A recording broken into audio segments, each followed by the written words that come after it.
मैं नरेंद्र दामोदर दास मोदी ಮೂರನೇ ಅವಧಿಗೆ ದೇಶದ ಪ್ರಧಾನಿಯಾಗಿ ನರೇಂದ್ರ ಮೋದಿಯವರು ಅಧಿಕಾರ ವಹಿಸಿಕೊಂಡ ಮರುದಿನವಾದ ಸೋಮವಾರವೇ ಆಡಳಿತ ಕೆಲಸವನ್ನ ಶುರು ಮಾಡಿದ್ದಾರೆ. ದೇಶದ ಬೆನ್ನೆಲುಬಾದ ರೈತರ ಬಗ್ಗೆ ಕೆಲಸ ಶುರು ಮಾಡಿರೋ ಮೋದಿ ಇಂದು ಕಚೇರಿಗೆ ಬಂದ ಕೂಡಲೇ ದೇಶದ ಸುಮಾರು 9.3 ಕೋಟಿ ರೈತರಿಗೆ ಪಿಎಂ ಕಿಸಾನ್ ನಿಧಿಯ 17ನೇ ಕಂತಿನ ಸುಮಾರು 20,000 ಕೋಟಿ ರೂಪಾಯಿಗಳನ್ನು ಬಿಡುಗಡೆ ಮಾಡುವುದಕ್ಕೆ ಅಧಿಕಾರ ನೀಡುವ ತಮ್ಮ ಮೊದಲ ಕಡತಕ್ಕೆ ಸಹಿ ಹಾಕಿದ್ದಾರೆ. ನಿಧಿ ಬಿಡುಗಡೆಗೆ ಸಹಿ ಹಾಕಿದ ನಂತರ ಮೋದಿ, ನಮ್ಮದು ಕಿಸಾನ್ ಕಲ್ಯಾಣಕ್ಕೆ ಸಂಪೂರ್ಣವಾಗಿ ಬದ್ಧವಾಗಿರೋ ಸರ್ಕಾರ.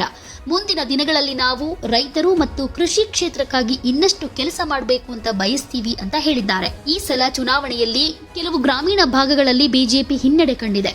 ಈ ನಿರ್ಧಾರ ಆಡಳಿತಾರೂಢ ರಾಷ್ಟ್ರೀಯ ಪ್ರಜಾಸತ್ತಾತ್ಮಕ ಒಕ್ಕೂಟದ ಚುನಾವಣೆಯ ಗೆಲುವಿನ ನಂತರ ರೈತರ ಕಲ್ಯಾಣಕ್ಕೆ ಸರ್ಕಾರದ ಬದ್ಧತೆಯನ್ನ ಸೂಚಿಸುತ್ತೆ. ಪ್ರಧಾನಿ ನರೇಂದ್ರ ಮೋದಿ ನೇತೃತ್ವದ ಮೋದಿ ಸರ್ಕಾರ ದೇಶಾದ್ಯಂತ ರೈತರಿಂದ ಸರ್ಕಾರದ ನೀತಿ ನಿಯಮಗಳಿಂದ ತೀವ್ರ ವಿರೋಧ ಮತ್ತು ಪ್ರತಿಭಟನೆಯನ್ನ ಎದುರಿಸಿತ್ತು. ಹೀಗಾಗಿ ಮುಂದಿನ ದಿನಗಳಲ್ಲಿ ಈ ವಿಚಾರದಲ್ಲಿ ಎಚ್ಚರಿಕೆಯಿಂದ ಹೆಜ್ಜೆ ಇಡಬೇಕಾಗಿದೆ. ಮೋದಿ ಅವರು ರೈತರಿಗೆ ನೀಡುವ ಕಿಸಾನ್ ಸಮ್ಮಾನ್ ನಿಧಿ ಹಣವನ್ನ ಬಿಡುಗಡೆ ಮಾಡಲಾಗಿದೆ. ಮೋದಿ ಶುರು ಮಾಡಿರೋ ಕಿಸಾನ್ ಸಮ್ಮಾನ್ ನಿಧಿ ಯೋಜನೆಯ ಅಡಿ ಬಡ ರೈತರು, ಸಣ್ಣ ಸಾಗುವಳಿದಾರರಿಗೆ ಕೇಂದ್ರ ಸರ್ಕಾರ ವಾರ್ಷಿಕವಾಗಿ 6,000 ರೂಪಾಯಿ ನೀಡಲಾಗುತ್ತೆ. ಇದರ 17ನೇ ಕಂತನ್ನ ಈಗ ಬಿಡುಗಡೆ ಮಾಡಲಾಗಿದೆ. ಕಚೇರಿಗೆ ಬಂದ ಮೋದಿಗೆ ಸಿಬ್ಬಂದಿಗಳು ಅದ್ಧೂರಿ ಸ್ವಾಗತ ನೀಡಿದ್ದಾರೆ. ಚಪ್ಪಾಳೆ ತಟ್ಟಿ ಮೋದಿಯನ್ನ ಆತ್ಮೀಯವಾಗಿ ಬರಮಾಡಿಕೊಂಡ್ರು. ಮೊದಲ ದಿನವೇ ಮೋದಿ ಚುರುಕಿನ ಕೆಲಸಗಳನ್ನ ಶುರು ಮಾಡಿದ್ದಾರೆ.